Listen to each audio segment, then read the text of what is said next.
Has your password been leaked by a new Microsoft Exchange Autodiscover bug?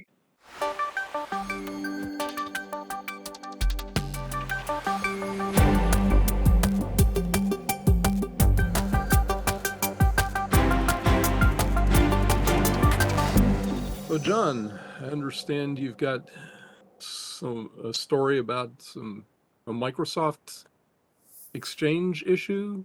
Yeah, thanks, Jim. So this is a story that came out, I think, late last week.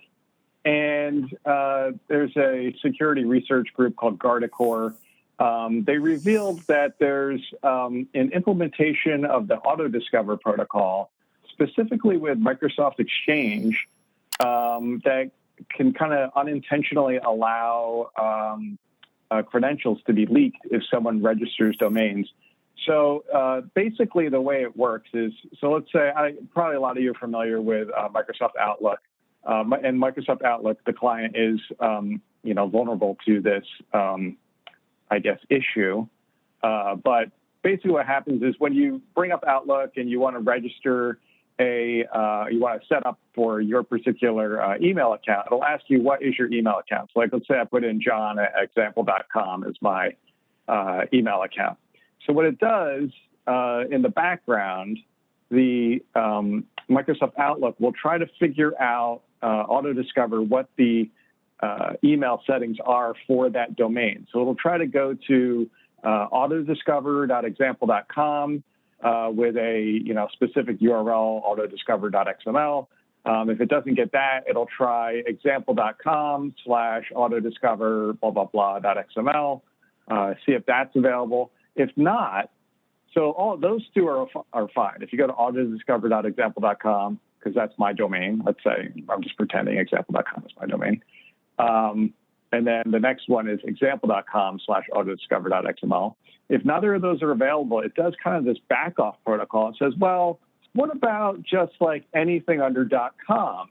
So it'll try to look at autodiscover.com/autodiscover.xml, which, is not necessarily part of my domain that my account is under.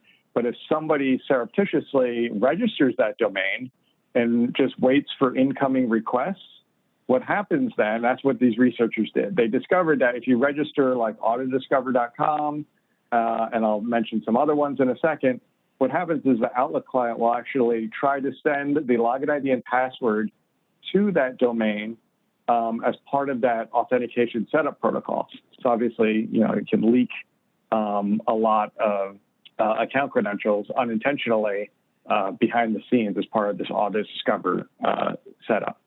One of the other things is, they discovered, if your TLD is something else, so like, let's say you have a domain under like .xyz or .uk or .it or, for various countries and stuff, you can register those as well. So you can I think they went through that in their example. I have it up on my screen somewhere here, where they registered, autodiscover.br, autodiscover.it, and a bunch of these other ones as well. And, in the process of doing that, they just set up servers to listen on those, and they were able to kind of collect people's autodiscover requests to these domains because of that back-off kind of protocol that they have within the Autodiscover process. So an interesting kind of side effect that, is unintentional probably. I'm not sure why it's there exactly to begin with. Microsoft was kind of made aware of this only, the bug was not disclosed, to Microsoft directly before being released to the public as an announcement. So Microsoft found out last week, like we all did, and they have since gone and they're trying to register a lot of these domains as well as fix the bug in Outlook itself. But as a kind of, a quick process, they're going to try to register a lot of these domains as part of that process. So one of the tips that, I would recommend to people is that they they block in their firewalls or proxies or in the DNS as well, if you control your own DNS that your clients use, any lookups for anything autodiscover like a top level domain, autodiscover.com, autodiscover.edu, autodiscover.br, whatever, especially if you're in other countries, block all of those, and that will prevent this from, being an issue within at least your corporate network. Until, Microsoft can get a chance to, put some patches out there for it and get it addressed properly.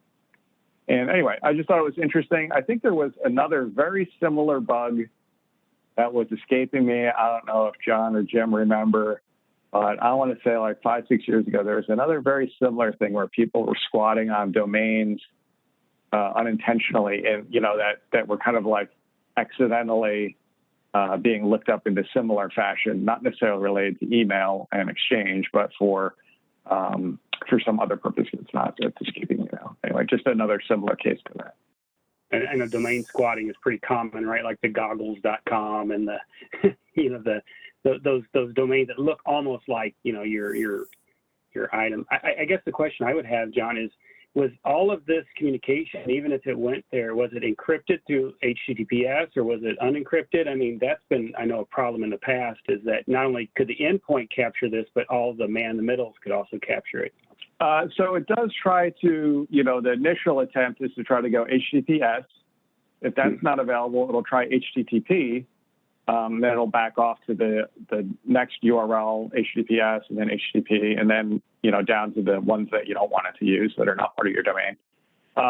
So it could be encrypted.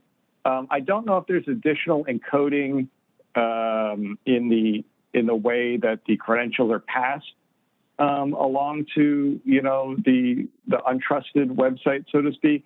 But apparently it's not encrypted in any way that can't be reversed, because they were able to collect about 100,000 login names and passwords for, various Windows domains or email accounts that were part of that. So, it's interesting.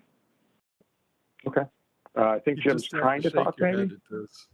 Oh, sorry. Okay, go ahead, Jim. I didn't hear you at first there. No, you just have to shake your head at this, that they would. I mean, I can sort of see the first one, where they go to autodiscover.example.com, backing off to example.com. But backing off more than one level, there does seem to be going a little bit too far to me.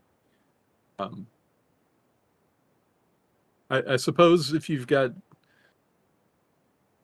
lots of subdomains, lots of levels of subdomains registered, that might make a little sense, but even so, it